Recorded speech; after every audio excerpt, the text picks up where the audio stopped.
موٹے جسم والی عورت کے ساتھ ہم بستری کرنے کے 3 بہترین فائدے۔ نمبر 1، جسمانی کمزوری کا نہ ہونا۔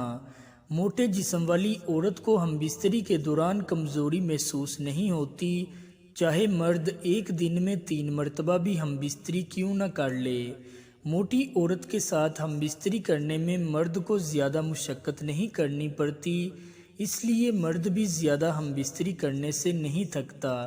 اس کے برعکس پتلے جسم والی عورت سے ایک ہی بار ہم بستری کرنے سے عورت بہت زیادہ کمزوری محسوس کرتی ہے، عورت کی کمر اور ٹانگوں میں درد ہونے لگتی ہے اور مرد بھی بہت زیادہ تھکاوٹ محسوس کرتا ہے۔ نمبر 2، ہم بستری سے لطف اندوز ہونا۔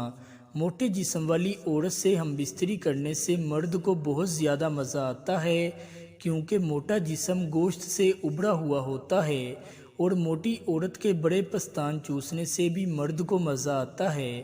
اس کے برعکس پتلے جسم والی عورت میں زیادہ تر ہڈیاں ہوتی ہیں، اس لیے مرد کو پتلی عورت سے زیادہ مزہ حاصل نہیں ہوتا، لیکن اس کے باوجود بھی بہت سارے مرد پتلی عورتوں کو ہی پسند کرتے ہیں۔ نمبر 3، حمل کا جلدی ٹھہر جانا۔ موٹے جسم والی عورت کو حمل جلدی ٹھہر جاتا ہے اور موٹی عورت آسانی سے حاملہ ہو جاتی ہے، لیکن اس کے برعکس پتلی عورت حاملہ ہونے میں ٹائم لیتی ہے اور جب حاملہ ہو جاتی ہے تو حمل کے دوران اور بچے کی پیدائش کے وقت بہت زیادہ مشکلات کا سامنا کر کے اس مشکل وقت سے گزرتی ہے۔ مزید ایسی معلوماتی ویڈیوز دیکھنے کے لیے ہمارے چینل کو ضرور سبسکرائب کر دیں اور ساتھ ہی لگے گھنٹی کے بٹن کو بھی دبا دیں تاکہ ہماری ہر آنے والی ویڈیو آپ کو سب سے پہلے ملے۔